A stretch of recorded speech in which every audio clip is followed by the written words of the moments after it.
Ya, halo guys, selamat datang kembali ke channel ini.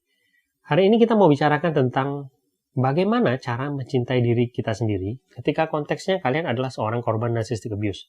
Jadi di video efek narcissistic abuse, gue kan udah pernah cerita ya bahwa ketika kita mau nyembuhin efek narcissistic abuse tuh ya, yang nancep di dalam diri kita itu adalah, muaranya adalah bagaimana kita mencintai diri kita sendiri.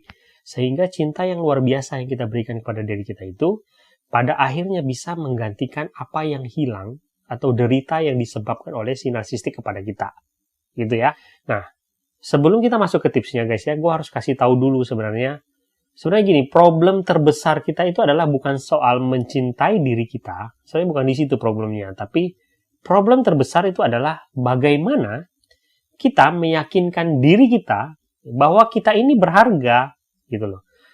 Ini bagi yang nggak ngalamin narcissistic abuse mungkin kelihatannya lucu, tapi bagi kalian yang ngalamin narcissistic abuse mungkin kalian mengerti maksud saya. Dalam arti, korban narcissistic abuse itu kan blok terbesar itu adalah mereka tuh merasa nggak punya harga. Anak-anak scapegoat misalnya, mereka merasa nggak punya harga gitu ya. Seumur hidupnya nggak diperlakukan dengan benar gitu. Misalnya, hak-haknya nggak pernah diberikan misalnya.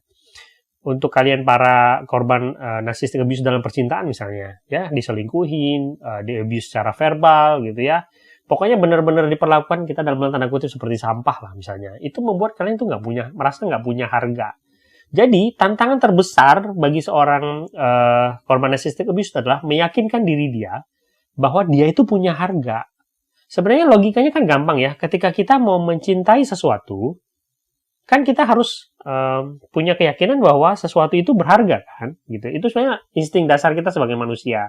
Jadi ketika kita mau mencintai diri kita harus bisa meyakinkan diri kita bahwa kita nih punya harga, gitu loh. Sekali lagi ini konteksnya untuk korban narcissistic abuse ya, bukan manusia biasa ya dalam arti ya, gitu.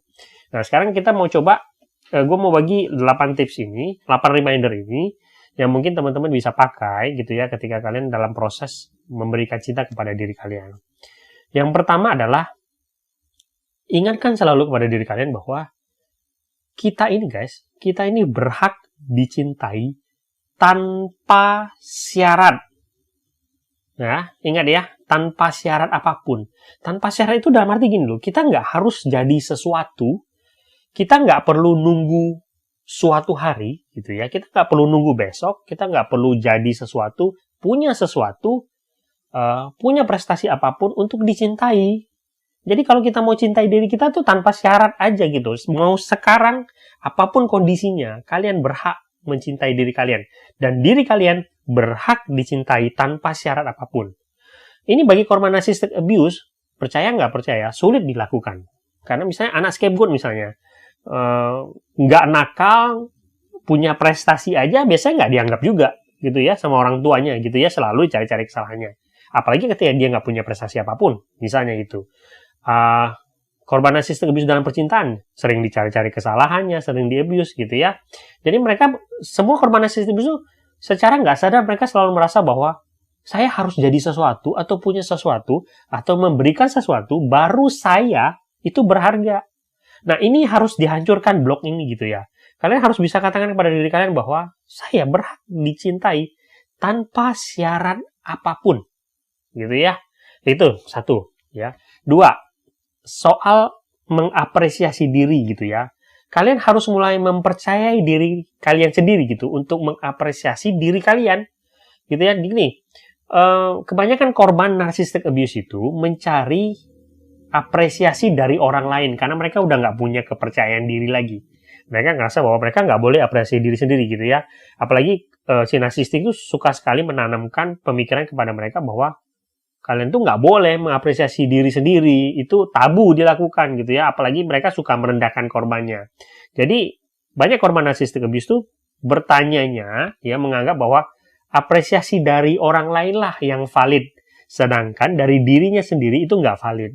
Padahal itu nggak benar guys, gitu loh. Kalian harus selalu yakinkan diri kalian bahwa saya tuh punya hak untuk mengapresiasi diri saya sendiri, dan saya yakin gitu, apresiasi yang saya berikan kepada diri saya itu valid gitu loh. Saya punya kemampuan untuk memberikan apresiasi diri yang valid kepada diri saya. Oke, itu dua. Ketiga, Ya, ini udah banyak dikatakan lah di mana-mana ya. Selalu ingat, jangan pernah bandingin diri kamu sama orang lain. Bagi kalian korban narcissistic abuse tuh yang udah hancur lebur, udah kehilangan segalanya, kebanyakan mereka juga tambah terpuruk karena mereka bandingin hidup dia sama orang lain, gitu ya.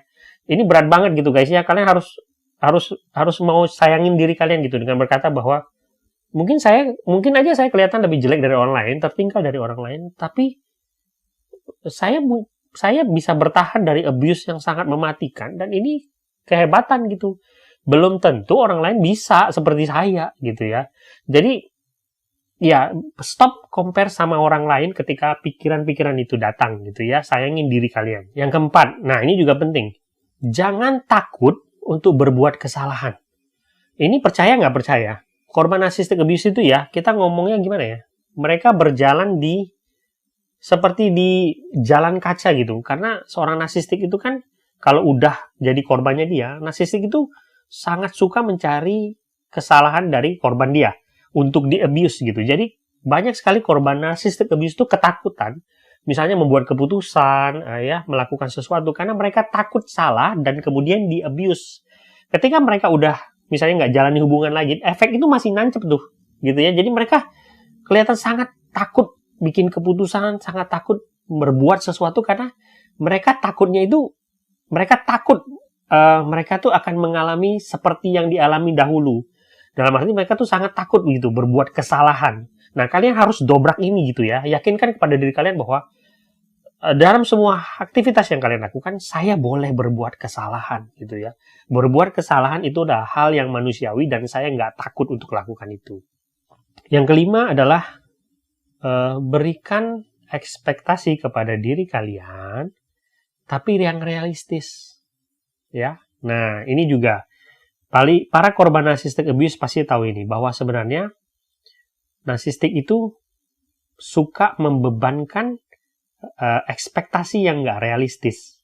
Ya, sebagai contoh misalnya anak-anak yang tumbuh di keluarga disfungsional misalnya, itu orang tuanya tuh kasih ekspektasi nggak realistis tuh, biasanya gitu. Pinginnya anaknya jadi paling sempurna tuh.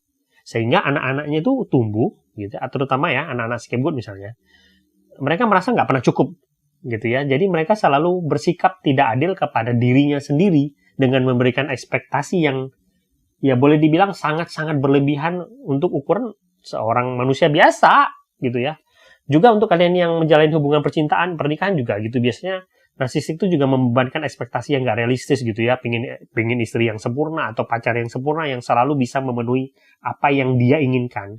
Nah, kalian harus mulai mengenyahkan itu gitu ya, dalam arti bahwa berilah ekspektasi untuk kalian untuk bertumbuh, tetapi realistislah dengan apa yang kalian punya. Dan itu juga bukan sebuah kesalahan gitu ya, itu bukan sebuah kelemahan. Itu sesuatu yang normal yang kalian harus berikan kepada diri kalian. Yang keenam adalah tanamkan kepada diri kalian bahwa saya ini sama berharganya dengan orang lain, gitu ya. Jadi gini guys, korban narcissistic abuse itu kan kita udah tahu, mereka merasa tidak berharga, ya. Dalam arti dia ngelihat semua orang di muka bumi ini mungkin ya, mereka tuh jauh lebih berharga dari gua, gitu. Pada akhirnya banyak yang jadi people pleaser kan, gitu. Misalnya gitu. Ketika misalnya mereka mau merubah itu, ada juga yang kebablasan, sehingga pada akhirnya menganggap bahwa atau memposisikan diri dengan mengatakan bahwa saya lebih berharga dari semua orang. Itu juga nggak boleh, gitu ya. Nah, kita maunya selalu mengingatkan diri bahwa saya nggak lebih berharga dari kalian semua, kalian juga nggak lebih berharga dari saya, tapi kita semua ini sama berharganya. Dan saya akan memperlakukan kita semua dengan posisi yang setara, gitu ya. Saling menghormati apa yang ada pada diri saya, tapi juga saya menghormati apa yang terjadi pada kalian, gitu ya. Apa yang ada pada diri kalian. Nah, ini yang penting gitu ya dilakukan, karena sebenarnya mental block paling gede itu kan sebenarnya ketika misalnya korban narcissistic abuse itu merasa bahwa seluruh orang yang dia temui itu lebih berharga dari dia, sehingga dia kemudian ya banyak lebih memilih untuk mungkin mengasihkan diri gitu ya, karena dia ngerasa dia nggak pantas gitu ada di dalam pergaulan atau di dalam lingkungan gitu ya. Nah, ini masuk juga ke nomor ke-7 ya. Tadi saya bilang itu banyak kan korban narcissistic abuse itu kemudian jadi seorang people pleaser gitu ya, karena dia nganggap orang lain tuh lebih berharga daripada dia gitu ya. Nah, kalau ini terjadi pada kalian, ingatkan selalu bahwa kita di dunia ini, kita tidak dilahirkan untuk menyenangkan orang lain. Kita tuh nggak dilahirkan untuk melayani orang lain, gitu ya. Ini konteksnya untuk korban narcissistic abuse ya. Dalam arti ginilah, memang kehidupan yang baik adalah ketika kita menolong orang lain, ketika kita bisa bikin orang lain hidupnya jadi lebih baik, gitu ya. Tetapi sekarang konteksnya adalah ketika kita menjadi seorang people pleaser. Untuk menanggulangi itu, kita harus tanamkan kepada diri kita bahwa kita nggak dilahirkan itu tuh untuk bikin orang lain itu seneng, gitu loh. Kita nggak punya kewajiban apapun untuk bikin orang lain seneng, gitu loh. Dan yang kedelapan adalah, ya, sabar, gitu ya. Teman-teman sabar, gitu. Ini proses yang panjang, gitu ya. Saya berkali-kali bilang, menyembuhkan trauma, depresi itu proses panjang yang kita tuh nggak bisa buru-buru, gitu. Kita nggak tahu berapa lama gitu ya, kita nggak tahu sampai kapan gitu, tapi percaya aja gitu ya guys, dari waktu ke waktu tuh masih pasti ada progres buat kita gitu ya. Kadang-kadang progresnya tuh naik dan turun gitu ya, kita ngerasa kadang hopeless, kita merasa bahwa nggak ada gunanya gitu ya, saya udah sampai ke titik ini tapi kok udah jatuh lagi gitu ya. Tapi itu proses memang yang kita harus lalui gitu, proses seperti lembah dan gunung lah ya. Seperti itu bukan yang ngomongnya, bos, naik turun gitu. Sabar jalani proses ini gitu ya. Nah, itu aja yang bisa gue bagiin di video kali ini. Sampai jumpa di video selanjutnya.